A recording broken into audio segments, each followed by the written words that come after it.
9 o'clock on Sunday night, and I've officially given up on trying. This is the last video of me how. I'm so sorry. If you want more, feel free to tell me. I might make more just for cast hours, maybe.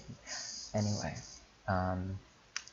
so today we're going to be talking about ionization energies and what we can tell from graphing ionization energies. Most of you probably don't need to know this, it's HL stuff. But if you're interested, go ahead.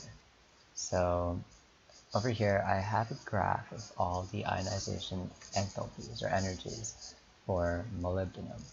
And there's some cool patterns you can tell from this stuff. So right now I am in I'm going to start ionizing. So the first two I lose are going to be, or the first one rather, is going to be the 4s or 5s1 orbital, and that goes. And then there's a slight increase. Then I have a relatively constant 1, 2, 3, 4, 5, like a constant slope decrease or increase in ionization energy for what seems to be the 4d orbital. That's because, again, this is the way it works. You start ionizing from the highest level energy level, and then it suddenly shoots up because it's harder to break into a new energy level.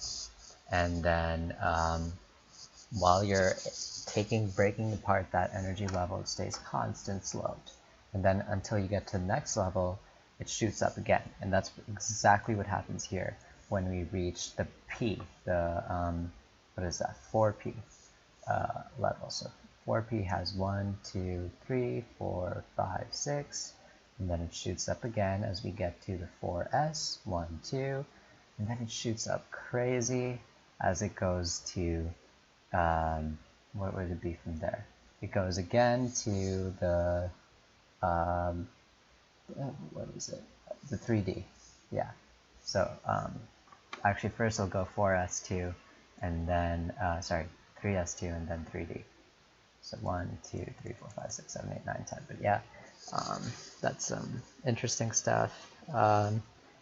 So that's basically how ionization energies work. You can sort of tell the group by looking at how far you are from one of those sharp jumps, like, you know what I mean, like this sharp jump. But here, I'll do another example. Alright, so cool, we're talking about chlorine now. And chlorine, as we all know, is in group 17. So what we see over here is a 1, 2, 3, 4, 5, 6, 7 before we reach our first jump. And then we go again, 1, 2, 3, 4, 5. Well, over here it really doesn't matter because this is 2, and then there's a slight jump here, and then it goes 1, 2, 3, 4, 5, 6, and yeah, then it jumps up again for hydrogen.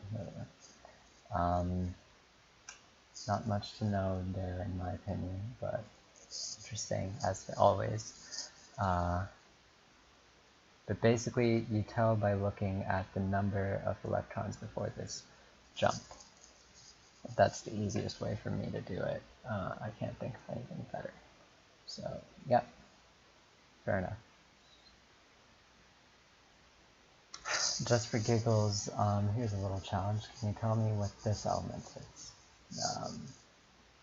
So you see the jump over here. It's barely noticeable, but it's here anyway.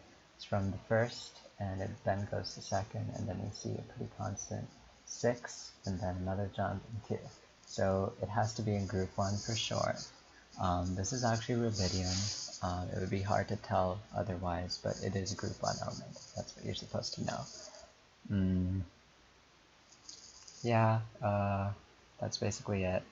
Alright, last thing, let's run through. So the first ionization energies across a period follow this pretty cool trend.